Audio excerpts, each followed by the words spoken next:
It had been 2 months since Aaron died, and I still hadn't fully come to terms with it. Death was something I had only ever thought about in abstract terms, far off and not something that would touch me personally. Not yet, anyway. Aaron and I had grown up together. We'd met in high school, bonded over our shared love of horror films and late-night gaming sessions. We'd stayed friends through college, even as our lives took different paths. We had our ups and downs like anyone, but we always came back together. So when the accident happened, it felt like a part of me had been ripped away, leaving a raw wound that refused to heal. It was a car crash, sudden and brutal. Aaron had been driving home late from work, rain slicking the roads, when his car hydroplaned into a ditch. He didn't survive the impact. That night, I'd felt a strange kind of detachment. Couldn't cry, not at first. I just sat there, staring at the wall, trying to process that Aaron was gone, that he wasn't going to text me some stupid meme in the middle of the night, that I wouldn't see his name pop up on my phone, asking if I wanted to grab a beer. But life moved on, whether I was ready for it or not. People stopped talking about it, stopped offering condolences. I didn't. I wasn't ready to let go. His absence was like a black hole, sucking all the joy out of things. Nothing felt right anymore. I couldn't look at my photos without thinking about him. Couldn't pass by our usual hangouts without feeling a lump in my throat. But I wasn't expecting anything unusual. Not at first. I'd heard about people seeing signs, feeling like their lost loved ones were trying to communicate with them, but I wasn't into that kind of stuff. Aaron was dead, and that was it, I thought. One Friday night, I was scrolling through old photos on my phone. I'd posted a few to Instagram and Facebook, trying to feel some sense of normalcy. The pictures were from a night out with friends, nothing particularly special. We'd been hanging out at the fire pit in my backyard, just laughing and drinking, trying to distract ourselves from the monotony of everyday life. But as I posted, my phone buzzed with a notification. I glanced down, expecting some random like or comment, but my breath caught in my throat when I read the message.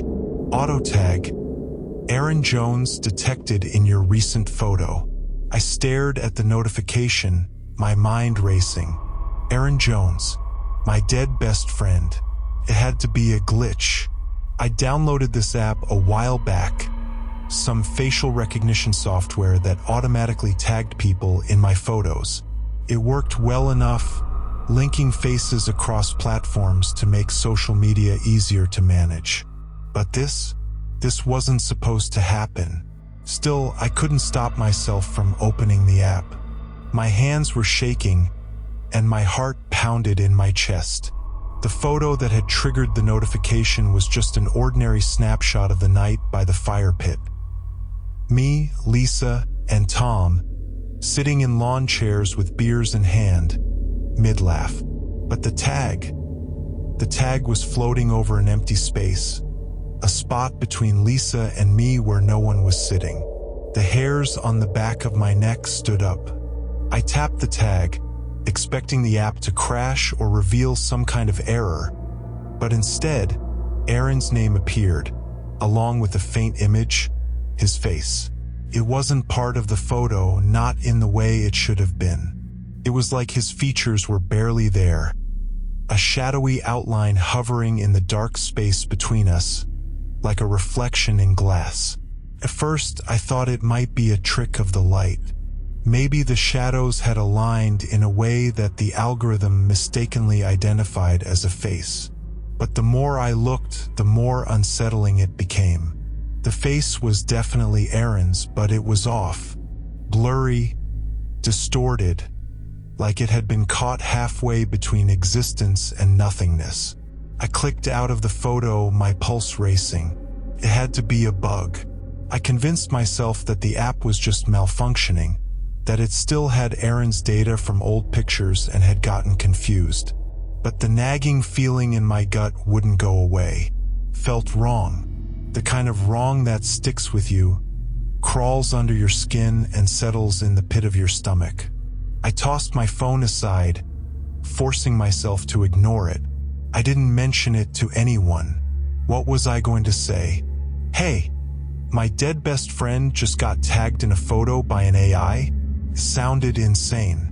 I thought that was the end of it. A glitch. Nothing more. But then it happened again. A few days later, I was at a cafe with Lisa and Tom. We were grabbing coffee, chatting about mundane things, work, TV shows, whatever. I was still trying to adjust to life without Aaron, and honestly, I wasn't in the mood for small talk.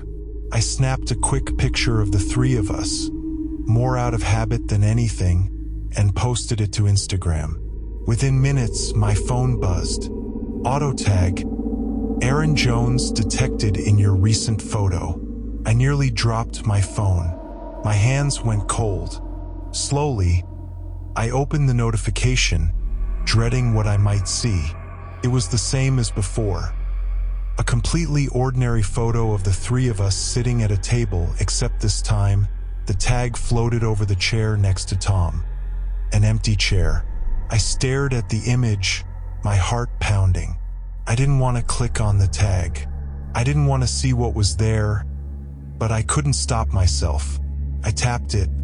Aaron's face appeared again, faint, barely there, like a smudge on a window.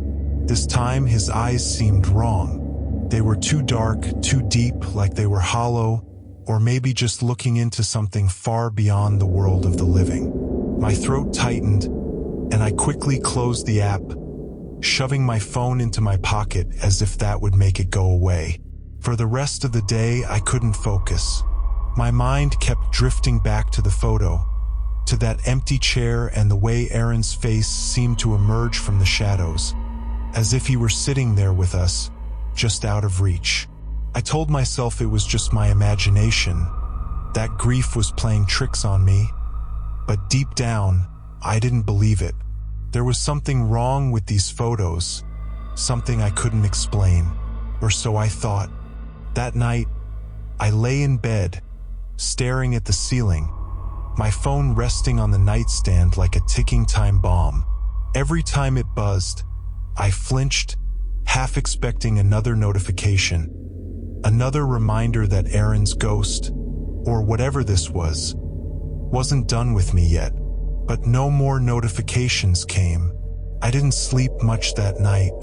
The next morning, I decided to delete the app. I didn't care if it was just a glitch. I wasn't willing to take the risk. Maybe it was irrational, but the idea of Aaron's face haunting my photos, popping up in places he had no reason to be, was more than I could handle. I uninstalled the app, deleted all the photos it had tagged him in, and told myself it was over. Whatever had been going on, it was done. Deleting the app should have been the end of it. I wanted it to be over, to forget the eerie tags, the shadowy glimpses of Aaron that kept appearing where he shouldn't have been. But the silence that followed felt unnatural, like the calm before a storm. I tried to throw myself back into normal life, but there was always this lingering dread in the back of my mind. I could feel it waiting, just out of sight, creeping closer with every passing moment. A week after I deleted the app, I was scrolling through my photo gallery late at night. I hadn't taken many pictures since the incident, and I mostly wanted to make sure that nothing strange had happened with the older images. Maybe, in some twisted way, I wanted to prove to myself that it had all been in my head, that grief had made me imagine things. But as I scrolled through the photos from the past few months, I noticed something that stopped me cold. In each of the photos I'd posted online before deleting the app, the ones where Aaron had been auto-tagged, his face was gone. There was no sign of him in the shadows, no distorted outline where his name had hovered. It was like he had never been there at all. Relief washed over me for a moment, but it didn't last. As I flipped back through my gallery, a sickening realization dawned on me. There were new photos, photos I hadn't taken. The first one was a black and white image of my bedroom, taken from the corner by the window. The room was dark, with only the faint light from my alarm clock casting long, creeping shadows across the floor. My bed, was unmade, with the sheets tangled like someone had just crawled out of them. A cold chill ran down my spine. I didn't remember taking that picture. No one had been in my room. I was sure of it. I scrolled to the next photo. It was another black and white shot, this time of the hallway outside my bedroom door.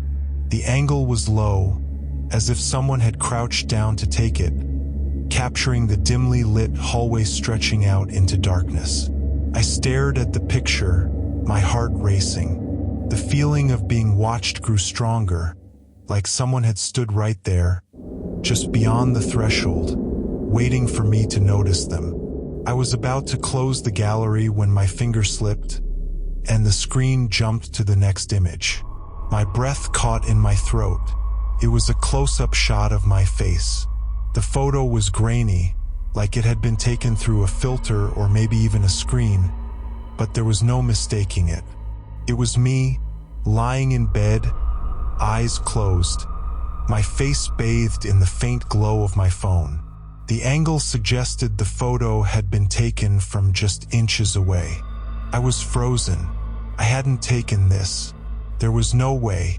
Someone, or something, had been in my room, standing over me while I slept. Couldn't breathe. My heart pounded so hard I thought it might burst from my chest. The room suddenly felt too small, too dark, as if the shadows themselves were closing in on me. I scanned the corners of the room, half expecting to see Aaron's ghostly face lurking in the darkness, watching me with those hollow, empty eyes. But there was nothing. My hands shook as I swiped to the next photo. It was Aaron. He stood in the corner of my bedroom, his figure barely visible in the darkness, but there was no mistaking him. His face was partially obscured by shadow, but I could make out the familiar features, the sharp jawline, the messy hair. But his eyes, they were all wrong. Hollow, dark pits, like someone had gouged them out and left nothing behind. His mouth was open, but not in a scream. It was like he was smiling, but the smile didn't reach his eyes.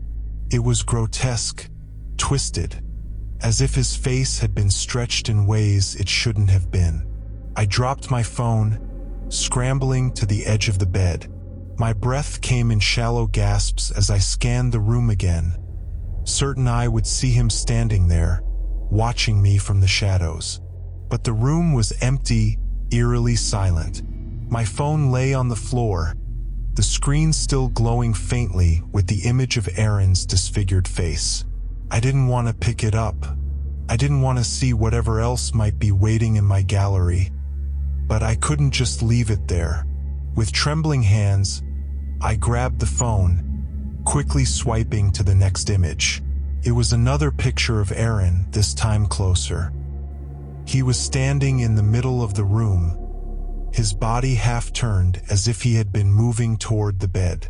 His face was clearer now, more defined, but no less disturbing. His skin looked pale, almost translucent, like a corpse that had been left in the cold for too long. His eyes, those empty, black holes, seemed to stare right through me, and that smile, God, that smile was even wider now, stretching unnaturally across his face as though his skin might tear. I wanted to throw my phone across the room, but I couldn't stop myself from swiping to the next photo. It was Aaron again, now standing at the foot of the bed, his body distorted, limbs too long, fingers stretched unnaturally toward the covers. The darkness seemed to cling to him, almost like it was part of him, swallowing up the light around his figure. My skin crawled, and I felt a wave of nausea rise in my throat. The final photo nearly made me scream. It was a picture of me, taken from directly above, my eyes wide open, staring into the camera. But it wasn't just me. Hovering over me, barely visible, was Aaron's face, his hollow eyes boring into mine, his ghoulish smile so close to my face I could almost feel his breath on my skin. His lips were parted, and for the briefest moment, I thought I could hear a whisper, soft, almost imperceptible, but chilling nonetheless. "I'm still here." I threw the phone across the room, my heart racing so fast I thought I might pass out. Couldn't breathe, couldn't think. The shadows seemed to pulse, shifting and moving, as if they were alive. I bolted from the bed, flicking on every light in the room, desperate to banish the darkness. But the light didn't help. The feeling of being watched, of being hunted, remained. I wasn't alone. Somewhere in the house, I could hear something. Footsteps? No, scratching. Low, almost imperceptible, like fingernails dragging across wood. It came from the hallway outside my room, slow and deliberate, as if something was crawling its way closer. And then, just outside my door, I heard it. A soft, rasping breath, followed by a voice I hadn't heard in months. "You deleted me, but I'm not gone." I stood frozen, every muscle in my body locked in place as that familiar voice slid under my skin like ice. Aaron's voice, but wrong, hollow, twisted, as if his words were being dragged out of a place they didn't belong. My pulse hammered in my ears, and my breath came in shallow gasps as I strained to hear the slow, deliberate shuffling outside the door. The scratching noise stopped, replaced by the sound of something soft brushing against the door, like fingertips caressing the wood. Then there was a knock, not loud, but gentle, almost playful. "Knock, knock, knock." I took a step back, my heart thudding so hard I thought it might stop. The door remained closed, but something was there. I could feel its presence on the other side, waiting. The air in the room felt thick, oppressive, like it was closing in on me, pushing against my skin. My mouth was dry, my legs trembling beneath me. The light from my phone, lying face down across the room, flickered, as though the power in the house itself was growing weaker. I forced myself to take a breath, but I didn't dare move closer to the door. It felt like if I opened it, if I even touched the handle, whatever was out there would rush in, flooding the room with darkness. And then, the voice came again. "You shouldn't have deleted me." The words were whispered, but they held an edge, a bitterness that cut through the silence. It wasn't just a voice anymore. It was angry. I could almost picture Aaron's twisted face on the other side of that door. His lips curled into that grotesque smile, his hollow eyes staring straight through the wood, through me, through everything. I backed up further, nearly tripping over the tangled mess of blankets at the edge of my bed. My phone buzzed again, but I didn't reach for it. I didn't need to. I knew what it would say. Another notification, another ghostly presence creeping into the photos I hadn't taken. The door rattled, just once, as if whatever was behind it had tried to open it but stopped at the last moment. My mind screamed for me to move, to run, but my feet stayed planted on the cold floor, as if something invisible had wrapped around my ankles, holding me in place. The scratching resumed, louder now, more insistent. I glanced at the door.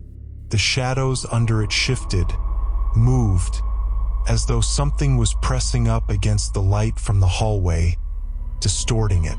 My breath caught in my throat when I saw it. A hand, or what was left of one. Pale, rotted fingers creeping out from under the door, clawing at the hardwood floor. My stomach turned as I realized what I was looking at. Flesh torn, blackened, fingernails cracked and splintered, skin hanging in loose, decaying strips. It was Aaron's hand. I couldn't think, couldn't process the horror unraveling in front of me. The hand scraped across the floor, fingers flexing, dragging itself closer to me. I stumbled back, knocking into my nightstand. The lamp wobbled and fell to the floor, shattering with a deafening crash that echoed through the room. I heard the voice again, clearer this time, but warped, as if it was being torn apart from the inside. I told you, I'm still here. The hand retreated, slipping back under the door, leaving behind a faint trail of something dark and wet. My skin crawled at the sight, and for a brief, horrifying moment, I thought it would burst through the door, pull me down into whatever hell it had come from. But then the scratching stopped. The breathing, the voice, everything fell silent. The tension in the room lifted just slightly, but it wasn't gone. Whatever had been there was still lurking, watching, waiting. I didn't know what to do, so I just stood there, shaking, staring at the door, praying it wouldn't open. My phone buzzed again, the sound cutting through the quiet like a gunshot. The screen lit up from where it had landed on the floor, casting long, flickering shadows across the room. I hesitated, but I couldn't ignore it any longer. I crept toward the phone, my heart pounding in my chest, and picked it up. There was another notification. Auto tag. Aaron Jones detected in your photo. My stomach churned. I hadn't taken any more photos. How could it still be tagging him? The app was gone. I deleted it. Couldn't breathe. My hands trembled as I opened the gallery, half expecting to see more of those horrifying, shadowy images. More of Aaron's face staring back at me with that grotesque smile. But when the gallery opened, there was just one photo. It was a picture of my bedroom. I swallowed hard, my pulse racing as I stared at the image. It was taken from above, like someone had been standing in the corner of the room, looking down at me. The room was dimly lit, just like it was now, but something was different. The shadows were wrong, darker, almost alive. My breath caught in my throat when I saw it. Standing in the corner of the photo was Aaron, but not the Aaron I remembered. This version of him was twisted, his body bent at odd angles, his limbs too long, his fingers gnarled and sharp. His face was a mess of decay, skin peeling back from his skull, revealing glimpses of bone beneath. And his eyes were hollow, black pits, but they weren't empty. Something moved inside them, something alive. In the photo, he was standing right where I was now, his head tilted, looking directly into the camera. And then, in the corner of the screen, something moved. Slowly, I lifted my eyes from the phone and looked at the corner of my room. There, standing in the exact spot he had been in the photo, was Aaron, or what was left of him.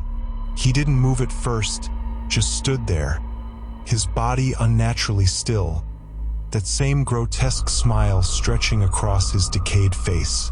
My breath caught in my throat, my legs threatening to give out beneath me. Couldn't look away, couldn't move. It felt like my body had betrayed me, locked in place by fear. And then, slowly, agonizingly slowly, Aaron's head tilted, the bones in his neck cracking with the movement. His hollow eyes bore into me, those dark pits filled with something unspeakable, something ancient and hungry. And then his lips moved. I told you. The voice was guttural, like the words had to crawl their way out of the depths of his chest. He took a step toward me, his long, twisted fingers reaching out, the tips of his nails dragging across the floor, leaving behind long, deep scratches. You can't delete me. The shadows in the room shifted, and I knew he wasn't going to stop. He was coming for me. There was no escape. Aaron took another step forward, his decayed hand reaching out, fingers twitching unnaturally, scraping the floor as he moved closer. The shadows clung to him, swirling like smoke, wrapping around his broken body as if they were alive. My mind screamed for me to move, to run, but my legs felt like they were filled with concrete, my heart pounding so hard I thought it might explode. The thing wearing Aaron's face stopped just a few feet away, close enough for me to smell the rot clinging to him, to see the patches of dark, decaying flesh peeling from his arms. His hollow eyes, those pits of endless darkness, fixed on mine, drawing me in, as if they were pulling me into some place I couldn't escape. And then he spoke again, his voice like nails dragging across stone. "You can't delete what's already here." My breath caught in my throat, the room spinning as I struggled to keep my footing. He took another step, closing the distance between us. His hand, those twisted, gnarled fingers, reached out for my face. But before they could touch me, something snapped inside me. I don't know what it was. Maybe some final surge of survival instinct, or maybe it was the anger I had buried deep inside ever since Aaron's death. But something in me fought back. I wasn't going to let this twisted thing, take me down, not without a fight. I reached into my pocket, fingers fumbling for my phone, barely able to keep my grip steady. I swiped it open, heart racing, and instinctively opened the camera. The screen flickered to life, the image of my dimly lit room filling the display. And there, standing right in front of me, was Aaron, or at least the nightmare version of him. But in the screen, his face was clearer. The decay was more pronounced, and his smile, it was wider, stretching inhumanly across his face. I lifted the phone higher, aiming the camera at him, the phone trembling in my hands. And then, I did the only thing I could think of. I took the picture. The flash went off, blinding me for a second, and I stumbled back, my vision swimming. But when I looked up, Aaron was gone. The room was still. The oppressive air that had been suffocating me lifted, just a little, and for a moment I thought maybe, just maybe, it had worked. Maybe I had trapped him in the photo. But then my phone buzzed again. Auto tag. Aaron Jones detected in your recent photo. A chill ran down my spine as I opened the gallery. The photo I had just taken filled the screen, but this time, Aaron wasn't standing in front of me. He wasn't anywhere in the room, but I could feel him. The photo was wrong. The shadows looked thicker, darker, like they were swallowing the light. And in the far corner of the picture, just barely visible, was a doorway. A doorway that didn't exist in my room. I stared at the screen, trying to make sense of it, when I realized where the doorway led. It wasn't part of the photo. It wasn't part of my house. It was something else. A different place. A place that felt cold and dark and empty. And standing in the doorway, almost lost in the shadows, was Aaron. His face was no longer twisted, no longer decayed. He looked like the Aaron I remembered, normal, alive. But his eyes were sad, and his expression was pleading, as if he was trying to tell me something. His lips moved, but there was no sound. I felt the tears well up in my eyes, the weight of all the grief and guilt I had buried rising to the surface. My best friend, my brother in everything but blood, was trapped in some twisted version of the afterlife, and I had been too afraid to see it, too afraid to face it. I had one chance. I had to let him go. With trembling hands, I hovered over the photo. I could see him standing there, waiting. He wasn't a monster. Not anymore. He was Aaron again, the way he used to be. I took a deep breath, my thumb hovering over the delete button. This wasn't a glitch. It wasn't some digital error. It was him, trapped in the space between life and death, reaching out one last time. For me, I pressed delete. The phone went black, the photo gone, the gallery empty. For a moment, I thought nothing had happened. The room was still, too quiet, and I could hear my own heart pounding in my ears. But then, the air shifted. The weight that had pressed down on me for days lifted, like a fog clearing after a long, cold night. The darkness in the room faded, and for the first time in what felt like an eternity, I could breathe again. And then, I heard it, soft, almost imperceptible. But there. Thank you. Aaron's voice. But this time, it wasn't distorted or angry. It was him. The real him. The voice I had grown up with. The voice that had been my anchor through all the chaos of life. And just like that, it was gone. The house was quiet. The oppressive weight that had suffocated me for so long was gone, leaving behind nothing but stillness. I stood there, phone in hand, waiting for something, anything to happen. But nothing did. The nightmare was over. I never saw Aaron again after that. No more tags, no more strange photos. It was as if the algorithm had finally let him go. I like to think that wherever he went, it was better than the place he had been trapped in. That I had helped him find peace. I sat on the edge of my bed, staring out into the calm night. The darkness didn't feel menacing anymore. Felt peaceful. For the first time in months, I felt like I could finally breathe. I wasn't haunted. I wasn't afraid. Aaron was gone, but in a way he had never really left. And now he was free.